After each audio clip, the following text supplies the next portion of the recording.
जय श्री राम, जय बागेश्वर धाम। नमस्कार दोस्तों, एक बार फिर से आप सभी का स्वागत है।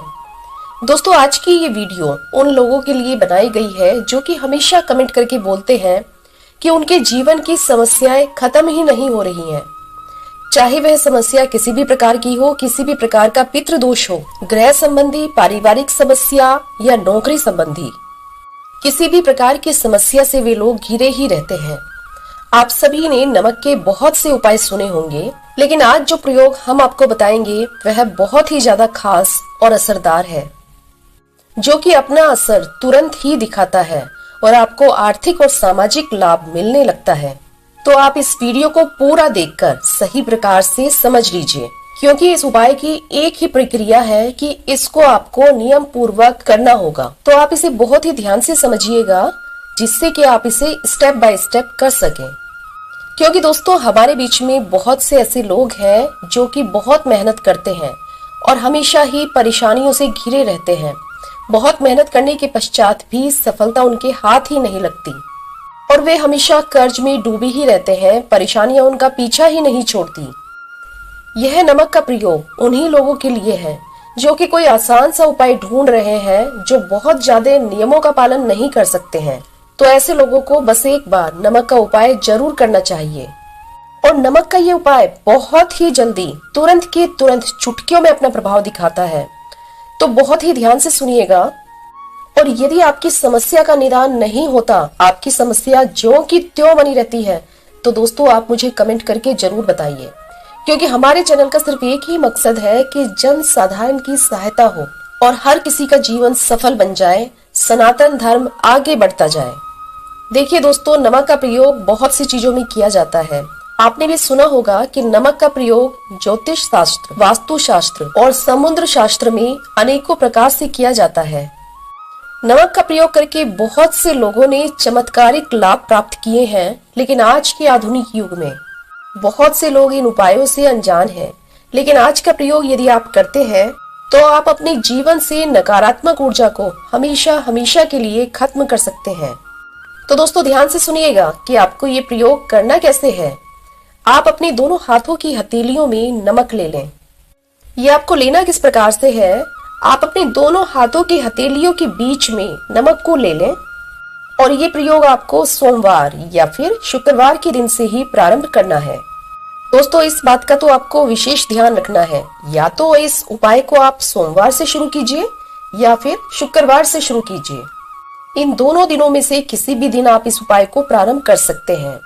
आप अपने दोनों हाथ की अंजुनी बनाएं और उसमें नमक को भर लें और उसके पश्चात आप अपने इष्ट देव का ध्यान करें। आपके जो भी भगवान हैं, जो भी आपके इष्ट देव हैं, जिनमें भी आपकी पूरी और सच्ची श्रद्धा है, आप उन्हीं का ध्यान करें। उन्हें ही आप अपने मन में धारण करिए और उनके बारे में सोचिए। उसके पश्चात जिस भी प्रकार की आपकी समस्या है, आप अपनी समस्या के बारे में सोचिए। यदि आप नौकरी के बारे में परेशान हैं, बार बार प्रयास करने के बाद भी आपको नौकरी नहीं मिलती है, तो आप नौकरी के बारे में सोचिए। और यदि आपकी समस्या पारिवारिक है, संतान संबंधी है, आर्थिक समस्या है, किसी भी प्रकार की आपकी समस्या है, तो आप उसी प्रकार की अपनी उसी समस्या के बारे में सोचिए। और यदि आप लंबे समय से किसी बीमारी से जूझ रहे हैं, तो आप उसके बारे में भी सोच सकते हैं। फिर आपके जो भी परेशानी है, जिससे भी आप परेशान हो रहे हैं, उसको मन ही मन में सोचते हुए ऐसे सोचना है कि वह आपकी सारी समस्या उस नमक में जा रही है, यानी कि आपकी समस्या उस नमक में धारण हो जाए। एक और बात का यहाँ पर ध्यान दें कि जब आप अपनी उस समस्या के बारे में सोच रहे हैं, उस समय आप अपने इष्ट देव को भी याद करते रहें और उस नमक की तरफ देखते रहें। जैसे यदि आप शिव जी को मानते हैं तो आप शिव जी को अपने मन में धारण कर लें। यदि आप हनुमान जी को मानते हैं तो हनुमान जी की छवि को अपने मन में धारण कर लें। दोस्तों, आप चाहें तो एक चौपाई का भी पाठ कर सकते हैं। उस चौपाई को आप अपने मन ही मन में दोहरा सकते हैं। चौपाई कुछ इस प्रकार है, आप ध्यान से सुनिएगा। कवन सो काज कठिन जग माही, जो नहीं होई तात तुम पाही।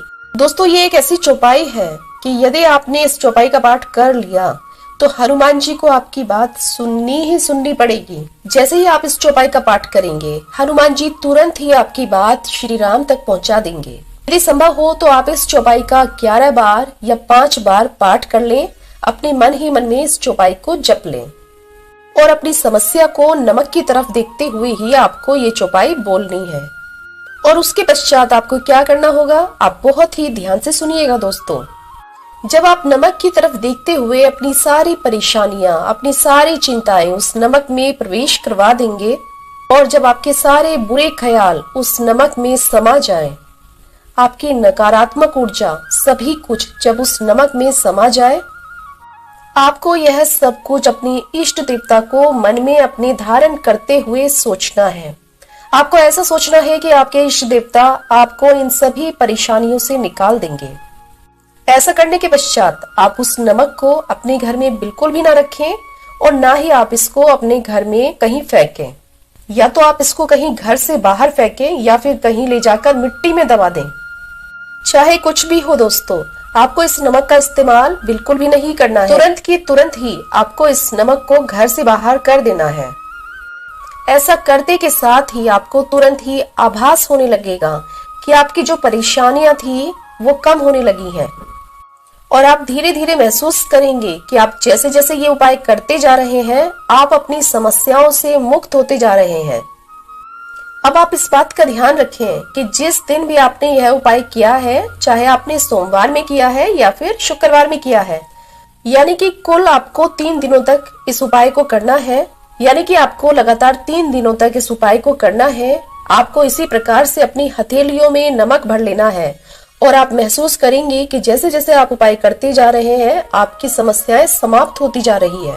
बस आप इस बात का ध्यान रखें कि आपको लगातार यह प्रयोग 3 दिन तक करना है। यदि आपने सोमवार में इस प्रयोग को आरंभ किया है तो आपको सोमवार, मंगलवार और बुधवार करना है।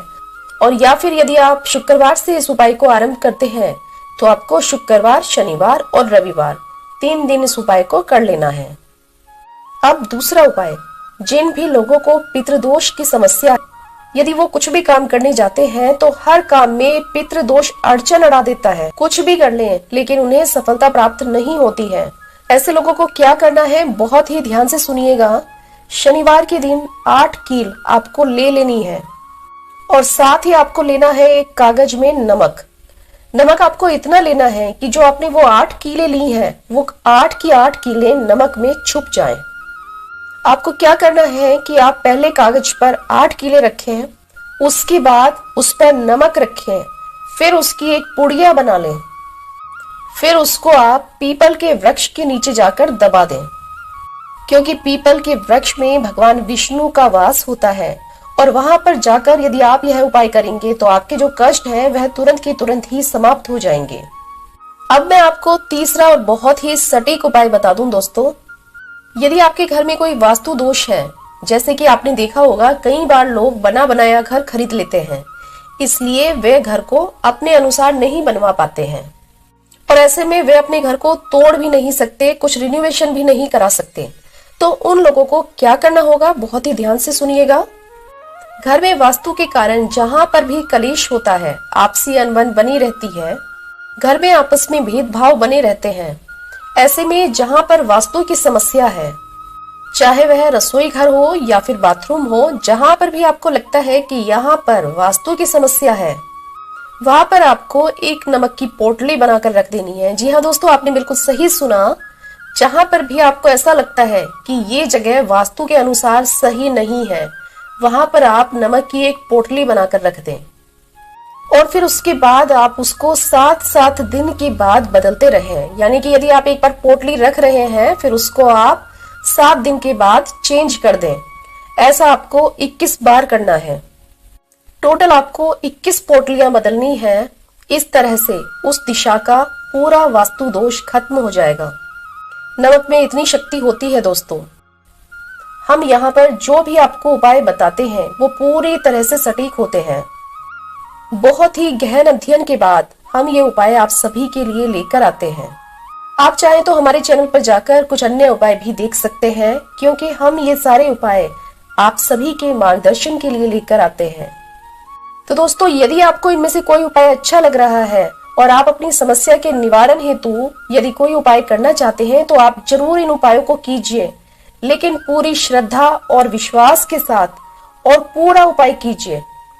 यानी कि उपाय को करते समय उसको पूरा कीजिए, उपाय को बीच में मत छोड़िए, अन्यथा आप बेकार ही परेशान होंगे कि हमें उपाय का पूरा परिणाम नहीं प्राप्त हुआ।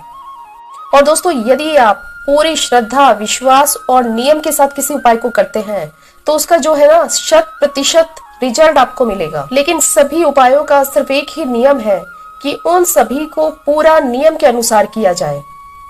दोस्तों, यदि आपको कोई उपाय समझ में नहीं आया तो आप वीडियो को दोबारा से देख सकते हैं या मुझे कमेंट करके भी पूछ सकते हैं।